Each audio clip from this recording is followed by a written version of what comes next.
అటు కృష్ణార్జునులు ఇద్దరు శంఖాలు పూరించారు, ఇటు కర్ణశల్యులు ఇద్దరు శంఖాలు పూరించారు. ఒకరు వేసిన అస్త్రానికి తీసిపోకుండా రెండో వారు అస్త్రం వేస్తున్నారు.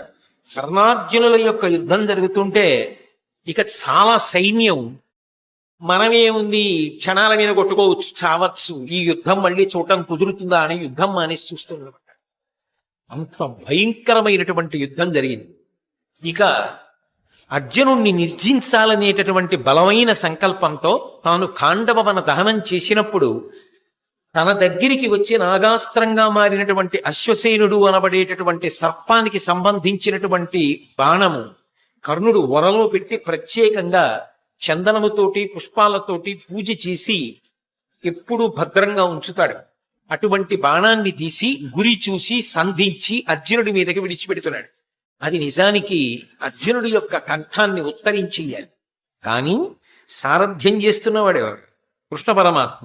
అందుకే ఆయన రథాన్ని 5 అంగుళాలు భూమిలో దిగబడిపోయేటట్టుగా తొక్కాడు.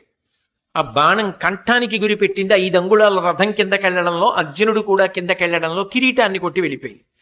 అయినా పగ తీరక అది మళ్లీ వస్తుంటే కృష్ణుడు ఈ వృత్తాంతాన్ని అంతటినీ చెప్పిన కారణం చేత 6 బాణములు ప్రయోగించి అర్జునుడు ఆ సర్ప సంబంధమైన బాణాన్ని తుత్తునియలు చేసేశాడు, ముక్కలు చేసేశాడు.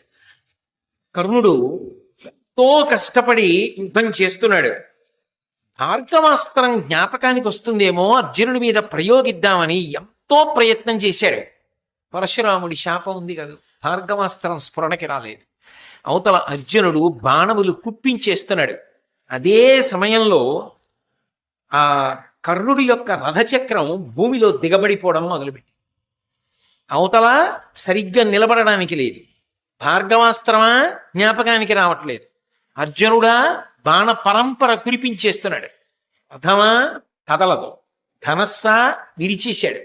అయినా ఇంకొక ధనస్సుని బాణాన్ని తీసుకుని యుద్ధం చేశాడు. ఎంత గొప్ప యుద్ధం చేశాడంటే గాంధీవం యొక్క అల్లెతాడు కట్టే ముడి విడిపోయేటట్టుగా కొట్టాడు. మళ్ళీ ముడిని సరి చేసుకుని అర్జునుడు యుద్ధం చేశాడు.